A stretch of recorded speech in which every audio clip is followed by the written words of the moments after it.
Well, it's Wednesday, and you all know what that means.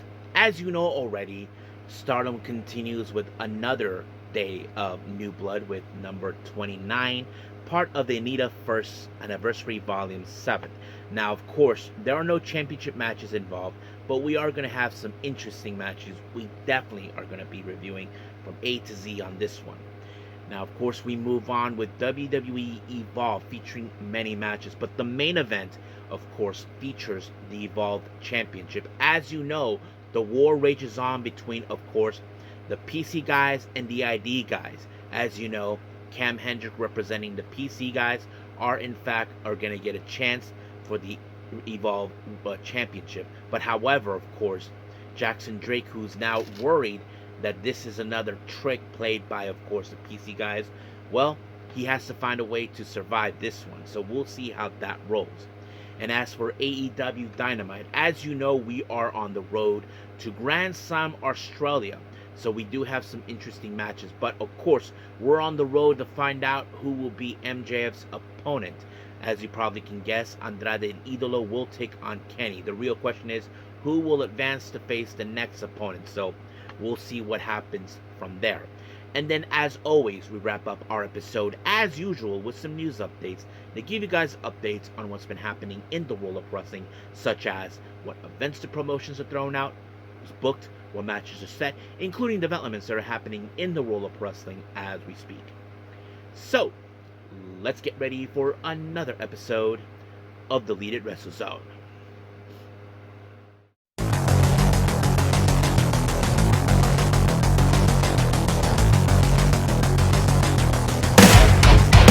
Are you ready?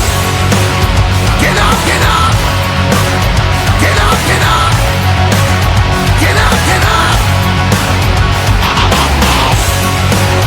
Get up, get up! Get up, get up! Get up, get up! Hey everyone, welcome to the Elite Wrestle Zone, all things that is pro wrestling with AEW, NXT, New Japan Pro Wrestling, TNA, the National Wrestling Alliance, various promotions, wrestlers, matches, and championships. I am your host, J-Rod here. So, if you are new to the channel, welcome. This is a channel we do a lot of pro wrestling reviews from various promotions, not only here in the United States, but also in Japan, Mexico, Canada, Europe, the UK, anywhere pro wrestling is not as big, but it continues to grow. We also, of course, do discussion videos, talk about various topics such as the wrestlers themselves, the promotions, factions, storylines, whatever we want to talk about. We also, of course, do more news updates. If certain information is unable to be on this episode, we can either put it on the next one or on a separate video by itself. We also, of course, do real-time news updates to keep you guys on alert if something has happened in the world of wrestling that needs to be addressed ASAP. We also, of course, got the Nagi Sayaka Watch and various other cool wrestling content as well. So if you like what you see, please subscribe to us or click on that subscribe button. You'll be getting a lot of daily reviews and other cool wrestling content as well. But if you like this episode, please give us a like on the like button or a nice comment in the description down below. Now, enough talking. It's time to get down to business. So, let's begin with Stardom.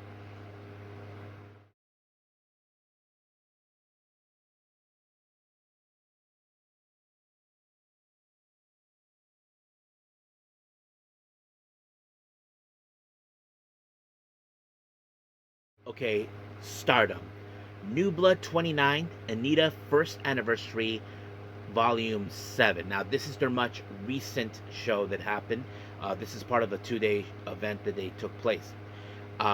We opened up with tag team action. We had the Hiiro Sister, Moe and Mase, and this time they take on the New Blood tag team champions in a non-title match, Sayaka Kuwara and Aya Sakura. Now, of course, there was a lot of interesting moments in this match. Of course, you may have noticed some people were booing at Sakura. You know, like, what the hell? You know, but it is what it is. That's how it is. There was also the cuteness pose that people they do. They try to pose like Tam Nakano or something like that. But yes, I thought it was a lot of fun. But in the end, of course, it was Kurara with the Tokimeki spear onto Moe, and just like that, 1, 2, 3, it was over. However, of course, Sakurada actually told them, they were impressed by them, and they said they do have a bright future. Like, I think they were surprised that they got to challenge sisters, and I think they never dealt with this type of thing, except, of course, with the Hanan sisters. I'm talking about Hanan, Rina, and Hina. So that sort of thing. But they did say that their next opponents will be, of course, Starlight Kid and May Sita. But they said if they do get a chance to beat them, they would definitely give them an opportunity for the New Blood tag team belts. But we'll see when that day happens. Now, our next match, we have tag team action. We have Kikyo Furuzawa and Azusa Inaba teaming up, of course, a makeshift team. They take on, of course, the members of God's Eye, consistent of Kyoka Kotatsu and Hina. Now, obviously, we know that in some cases, when it comes to makeshift teams, they're normally never the type where they can try to function, because you've just been added and just teamed up out of the blue, and you have to figure out a way how to coexist very well. Unlike, of course, teams like God's Eye, where they already know how to cohesion. But, however, in the end, of course, it was Kotatsu with a leg lock onto Furuzawa, and just like that, she tapped out. But, of course, the old saying goes, you don't like a loser. So Azusa Inaba decided to make an attack onto Furuzawa, pissed off that she lost. But it was no one's fault. I mean, you got to remember, Kotatsu does have some experience when it comes to submission due to her background in karate and jiu-jitsu, whatever she has. But yes, that's one of the main reasons. Our next match, we have, of course, singles action. We have a bit of a EXV showdown. Rian takes on Xena. Now, of course, Rian, as you know, she is one of those wrestlers that she's determined to prove that she's the future of Stardom, and that's exactly what happened. But Xena, of course, she is trying to see if she has what it takes to be in the same kind of level as her, or try to do the best as possible. But unfortunately, she lost by a pinfall. But of course, there was a post-match promo after that, and Xena kind of said things to her. She does see her as, of course, the future of Stardom, and I'm sure Rian feels the same way too, despite that she does not understand her English. But it is what it is from that. Now, our next match, we have a bit of a a 6-woman tag team match. We have Miran from Diana teaming up with Ane Kanaya and Yuri Him. They take on members of God's Eye, consistent of Nanami Otamo. Many of you know she's from Diana. Rani Agami and Tomoka Inaba. Now, of course, obviously, we all know that sometimes makeshifts, of course, they normally don't have the best capability, unless if you can coexist very well at some means necessary. But, however, God's Eye does have some great cohesion. Despite that Nanami hasn't been with God's Eye that often, but she knows exactly she can trust her own teammates, and they can trust her as well. But in the end, it was Nanami who picked up the win onto Yuria when she applied the diving body press, and just like that, 1, 2, 3, done. It was completely over from there. Now, our main event, as you probably remember, we've been seeing at certain times the war between both Mi Vida Loca and, of course, EXV continue to rage on. Well, this time we have Akira Kogani taking on Hanako. Now, of course, Hanako is a strong individual. I mean, she can put you in a chokeslam if she wants. She can give you a big boot if she wants. But Akira Kogani is determined to fight through the end. But unfortunately, that didn't do any well, because Hanako applied, of course, AJP coaster. And just like that, it was over. And then she put out a promo. She had some things to say to her. And then, of course, as you know, the line has been lined up, because many of you may have forgotten. Hanako is the current future champion. So basically, there'll be lines lining up. But however, of course, well, let's just say that she still has some unresolved issues with someone from her class. Many of you know her. She is one half of the New Blood Tag Team Champions, and that is, of course, Aya Sakura. Her issues towards her, of course, is the fact that she is fighting for who is the cutest in the world. She finds that very pathetic. So she told her, I'll put this belt on the line, but if you lose, you have to declare that I'm the cutest in the world. So basically, she's trying to do what Aya Sakura is determined to tell Maki Ito to do if she loses. I think Hanako is a bit of jealous that, of course, Aya Sakura is getting a bit more attention than anybody else, but I don't know. But we'll see what happens. We'll stay tuned for more on that. But don't forget, of course, on I think this coming Saturday is the Supreme Fight. Aya Sakura will be facing Maki Ito. Hanako, I don't know when she'll put the future belt on the line, but stay tuned for that. But as of right now, let's move on to our next review, and that is, of course, WWE Evolve.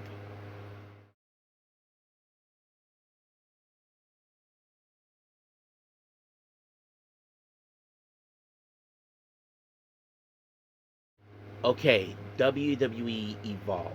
Well, it opened up with the PC guys, the Performance Center guys.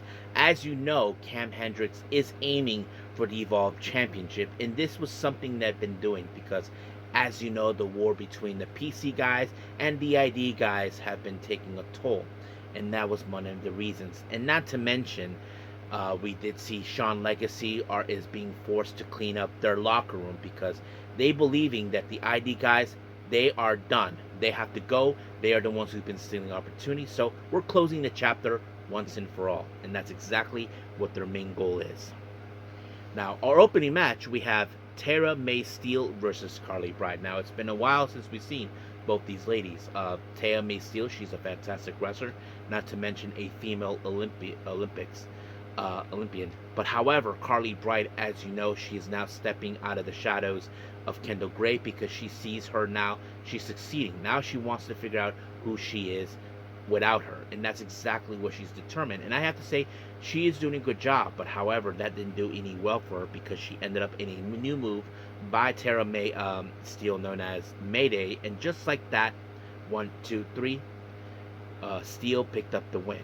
Now, in the locker room, we did see the Vanity Project. As you know, they're worried about what's going to take place in the main event. Jackson Drake knows that this is not going to be an easy task, knowing too well that the PC guys will do whatever it takes to cause some schemes in order to take the belt. But however, they came up with an idea, but they know that this is something that is not going to be good, but they have to give it a shot. So they called the guys from the ID. Now keep in mind, the Vanity Project are also part of the ID program too, but they're their own thing. So they're asking them for help. Now, however, it's more like, why should we help you? You know, all this. So they huddle up in all this. So Aaron Rourke said, look, we'll help you, but we're not doing this for you, or for you, or for you. We're doing this for Evolve. So they're like, okay, that's fair. So that was pretty much what's going on. So basically, they're seeing the bigger picture. They cannot let the guys from PC try to say that the ID guys are a problem and that they need to be plucked away. And that's exactly what they're determined to do. Now, we did see in the backstage Ariana Grace and Nikita Lyons. Well, they had a bad experience with one of those card readers, and they haven't slept for days. So it seems like they are trying to figure out what to do. So they're trying to be nice to Mason Holiday and Layla Diggs, and they said they're going to do something together. Well, we'll see how that goes because sometimes things don't go according to plan. Now, our next match, we have Drake Moreau versus Sam Stackhouse. Now, this is one of those moments where we have a PC guy versus an ID guy. Well, this was not the case exactly that falls into the war. But it was a normal competition, to be honest with you. And it was a pretty good one because Drake Monroe applied a lariat, and just like that, 1, 2, 3, it was over. However, during the post-match comments with Chewy, he did stated, I'm not with the PC guy. So basically, he is a PC guy, but he doesn't follow their path about what they're trying to do.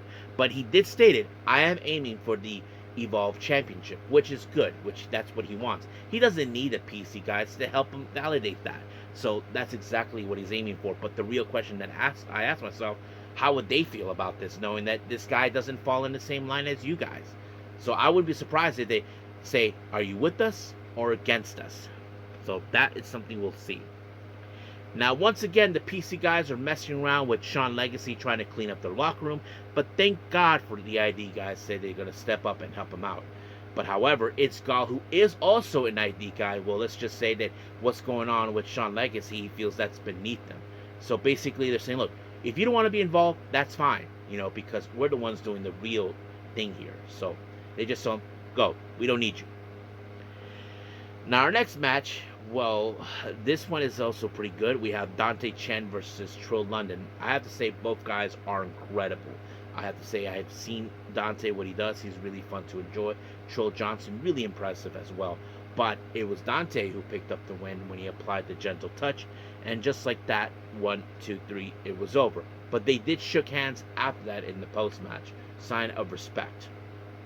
Now, as we head for next week, there was going to be a face-to-face confrontation between the current Women's Evolve champion, Kendall Gray, and, of course, her opponent, Carmen Petrovic. So they had some things to say, but I can't wait to see what this match is going to be like next week.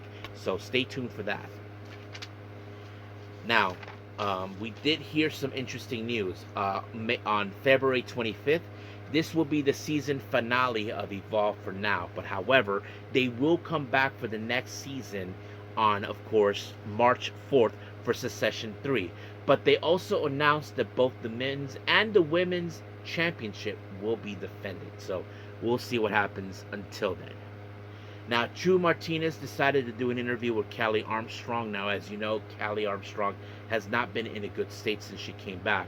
She already had 2 consecutive losses, which is not good. So she stated that she's going to try to figure out who she is before she became who she is now. And that's a good thing, but we'll see how that turns up once she comes back. So stay tuned for that for more. Now, let's jump into the Evolve Championship, of course. Cam Hendricks versus Jackson Drake. Now, of course, both sides had their helpers by their side. The Vanity Project was right there, so was the PC guys. But however, like any other saying, well, let's just say that both sides, the PC guys and Vanity Project, were told, get the hell out, because things were becoming chaotic. And then out of nowhere, Cam Hendricks accidentally took out the referee. This left an open spot. We did see Tate Wild, as you know, try to get the referee to get him to wake up. Like, come on, man, wake up. There's a match going on. While that was happening, well, Jackson Drake was attacked by the PC guys with Riggins, Presley, and Kiana Carver. And then, of course, we did see the other guys, the ID guys and more PC guys. And then, of course, Swipe Ripe as well. So all hell broke loose. And, of course, towards the end, we did see that Jackson Drake was able to survive and get back on track and took out Cam Hendricks with the unaligning. And just like that, 1, 2, 3, he retained the title. But later, Cappuccino Jones gave him back the belt, saying that you earned it. This one is for, for everyone. And of course, we know that Cappuccino Jones probably would want to aim for this belt, but this is not the proper time because this is Jackson Drake's moment, knowing he survived against the PC guys. But I think many of us question is this war is still going to continue, or is it over? We'll just have to see what happens next week. So stay tuned for that. But as of right now, we're done with WWE Evolve. Let's move on with our last and final review, AEW Dynamite.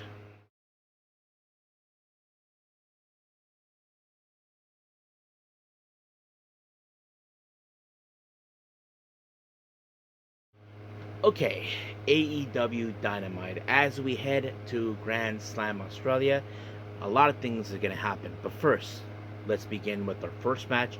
As you know, the war between the Death Riders and the Don Callis family rages on. So we started out with trios actions. We have representing the Death Riders, Pac, Daniel Garcia, and John Moxley. They take on the Don Callis family, Josh Alexander, El Clone, and Konosuke Takeshita. However, this is a bit of a preliminary match between Takeshita and Moxley for obvious reasons. For those who may remember, Takeshita, as you know, cannot forget of the loss of the match he had against Moxley. So basically, he is trying to rectify that loss, and now he's aiming for the Continental Championship. And that is something, of course, that Don Callis would definitely want back, because he feels that belt rightfully belongs to Don Callis' family. But of course, as you know, Don Callis, with his narcissist mind, calling other people narcissists, he thinks that he is some sort of hero. But nope, he's just a punk-ass baby with big diapers crying because his guy lost the title. Well, that's what happens for being an idiot. But of course, it was going to be a bit of a carnage, deadly match. Now, you would have assumed in some capacity in this match that the Death Riders were going to won victorious. No, it was Takeshita who actually picked up the win when he applied the Raging Fire onto Daniel Garcia. But the real question is, what's going to happen from here? Well, we'll just have to wait and see. Basically, Takeshita is sending a direct message to Moxley, saying, no matter what, Mox, I'm taking that belt off you. Now, we did see an interview with Swerve with Renee Paquette talking about what happened last week. Now, of course, he knows that he lost, but the way it happened, well, let's just say he's not too keen on that. So basically, that sort of thing. Even Nana spoke on his behalf, and we'll see what happens from here on out. Now, our next match, as you know, we have the mixed tag team match, hair versus hair. Orange Cassidy teams up once again with Toni Storm to take on Jordan Oasis and Brittany Brooks. Well, obviously the match was going to go in favor of OC and Toni Storm because it was some great teamwork between Toni and OC, and it was OC with the orange punch onto Jordan Oasis, and just like that, 1, 2, 3, it was over. However, a very interesting post-match promo happened. Orange Cassidy was saying, I don't want to lose my hair. And even Toni Storm was being a bit dramatic. Like she didn't know what she was thinking. But however, she's trying to remind herself that I am Toni Storm and you're Orange Cassidy. So that's the idea. They have to show that they're not going to back down no matter what, even though they know what's on the line. So I can't wait to see what happens. Now, earlier in the day, Darby Allin was just minding his own business, skateboarding, but he was brutally attacked by the War Dogs, Clark Connors and Gabe Kidd. Now, as you know, Gabe Kidd is so fixated on Darby Allin. He's determined to destroy him, to prove him that he is a problem that needs to be plucked. So they attacked him, and then they put him in the back of a trunk and drive off. And that's how the whole thing ended right there for them, for now. Now, our next match, we have Hangman Adam Page taking on Mark Davis. Now, obviously, we know that the Don Callis family are determined to destroy Hangman Page, and that's exactly what they're doing. And, of course, MJF does not want to deal with Hangman. That's the last thing he needs. But, however, Hangman did whatever it took to hold on to the brutality from Davis, but it only took one shot for him to complete that. He actually applied a Deadeye outside the ring, and then he took him out with the buckshot lariat, and just like that, 1, 2, 3, it was over. However, he did post out a post-match promo because, as you know, he'll be paying attention between Andrade and Kenny Omega. Now, let's jump into that match, Andrade and Kenny Omega. Of course, as you know, Andrade, I'm sure, for many of you who don't know this, Andrade is looking for some payback for what happened in Mexico. If you guys remember, when Kenny was the AAA champion, he lost, and that was one of the things. He was determined to win that belt, and I'm sure he's looking forward to get it in his possession. But however, that idiot and snake and piece of garbage and the big baby with diapers, Don Callis, showed up and decided to throw in, of course, the screwdriver. But however, it was intervened by Swerve Strickland, and because of this, it caused a massive confusion. And of course, we did see a low blow from Andrade, then the DM, and just like that, it was over. And of course, I'm sure Swerve is looking for some payback against Andrade. But however, Kenny Omega was not cool with things are happening. He's pissed with Swerve for getting involved. Now, of course, I'm sure Kenny saw the screwdriver a mile away or so, because he knows the type of person Don Callis is, because he talks too much and he never shuts up. But we may see a bit of a feud between both Kenny and Swerve. We'll see how things would go. Now, Chris Statlander, as you know, she had an interview with Renee talking about a match. Now, apparently she's giving Tekla another opportunity. But however, this next match is going to be about what stipulation is gonna be. So of course, as you know, she's saying that she's not gonna say it until it happens. So we'll see when it happens. I can't wait to see that. Now, we do have an eliminator match for the AEW Women's Tag Team titles. Uh, the Babes of Wrath will be facing off against the Mega Bad, consistent, of course, Megan Bayne and Penelope Ford. As you know, they've been aiming for these belts now. And I thought the match was pretty good because, of course, the Babes of Wrath are determined to prove their worth, knowing that they earned to become tag team champions, but they're facing off a much deadly force, which, of course, Megan Bayne. And that's exactly what happened. But however, things did not go according to plan for both Willow and Harley when, of course, Harley Cameron ended up on the wrong side of the Doomsday device. And just like that, 1, 2, 3, Mega Bad picked up the win. That means they'll get their shot of the tag team belts against the Babes of Wrath. Now, the Tommaso Ciampa put out a video promo, of course, him talking to the belt, as always, because that's what he's been known in the past. So I thought it was interesting they brought that thing with them. But yes, it is what it is. Now, our next match is for the AEW National Championship. Jungle Jack Perry taking on Ricochet. Now, of course, we all know how this was going to turn out because Ricochet took out Luchasaurus, someone who would have had Jungle Jack Perry his back. But luckily, things didn't go according to plan for them because, of course, the Young Bucks showed up looking for some payback.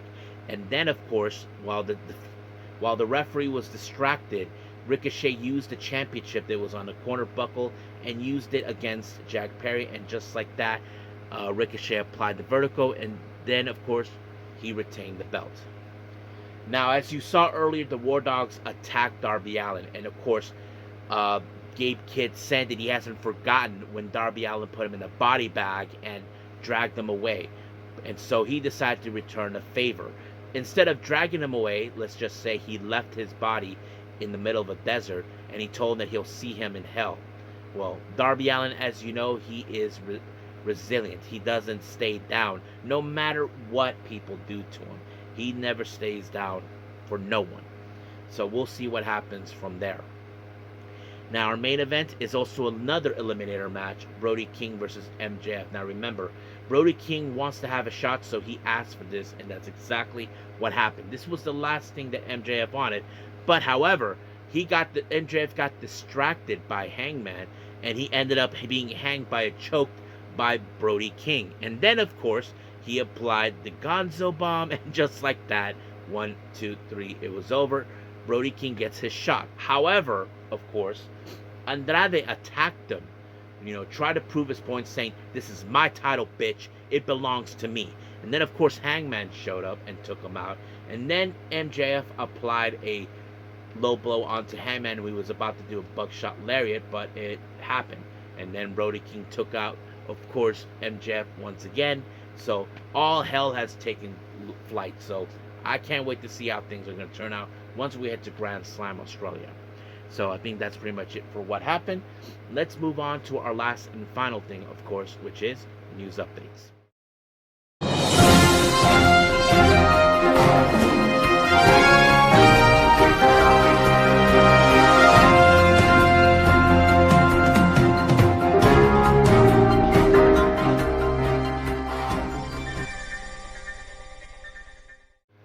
Alright, so welcome to our news update. So let's begin with upcoming events. Now, we do have updates from various promotions. The first one we're going to do with the biggest one is GCW.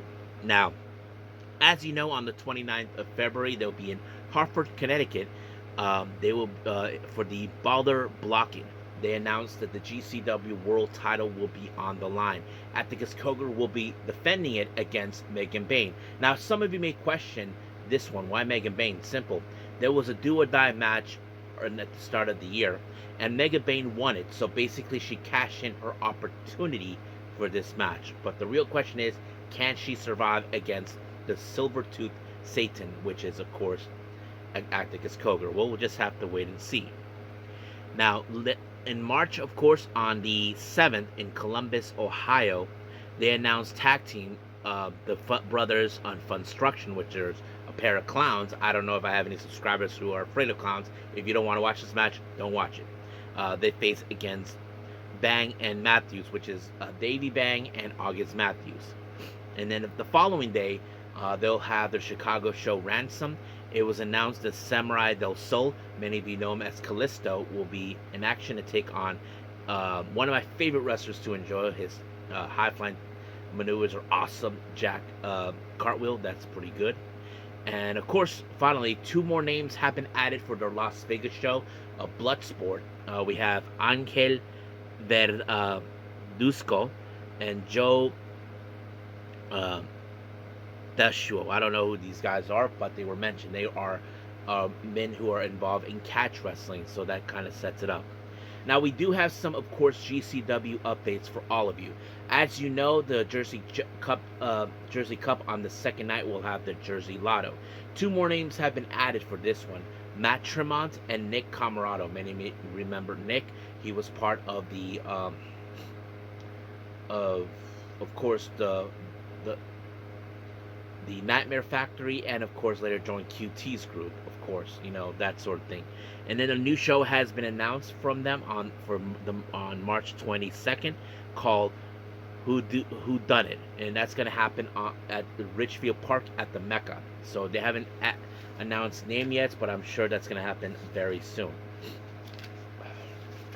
Now, House of Glory updates. As you know, later on this month, on the 20th, no turning back. Now, what I did not realize in their LA show, of course, Andrade El Idolo was attacked by the current House of Glory champion, Charles Mason. Well, let's just say this match is going to happen between them, and the House of Glory world title will be defended.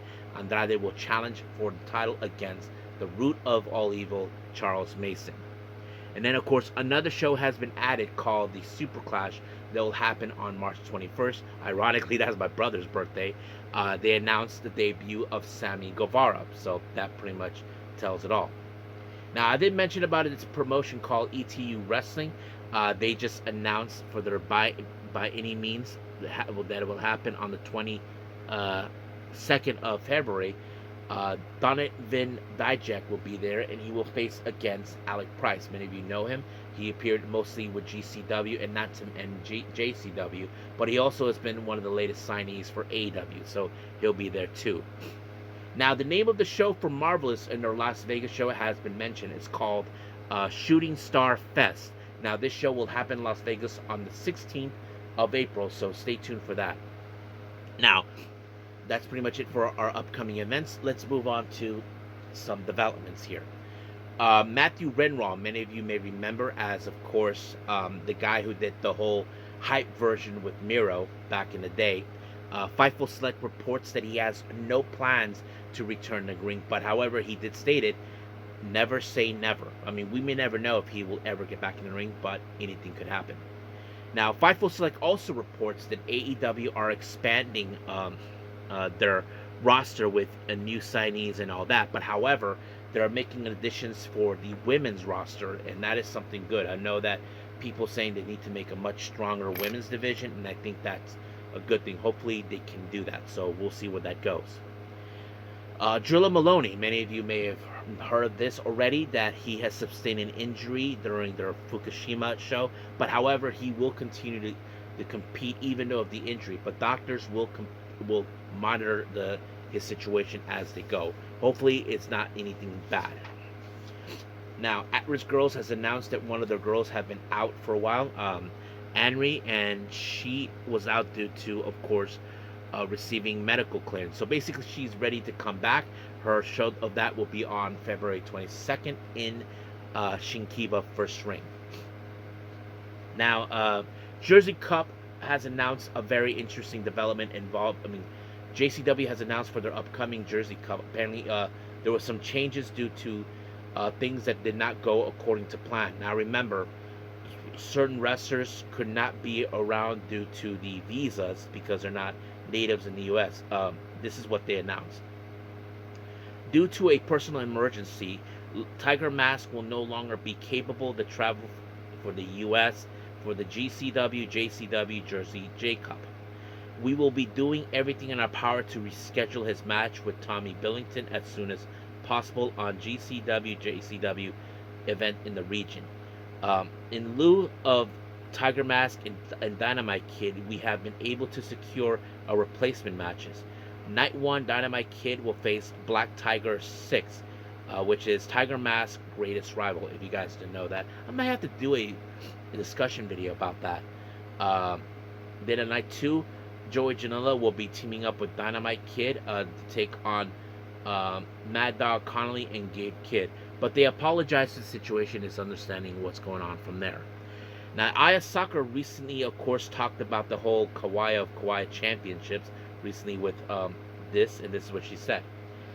That belt made in the Endo period, right, it's the belt that the longest history Japanese pro wrestling today. Since my debut, I wanted to become that kind of a wrestler that people can say, when you think of strong and cute wrestler, you think of Sakura. And I want to take that belt to prove it. So that's one of the reasons. Like, she feels like I should get that title. But she even talked about, of course, her mentor, Tam Nakano.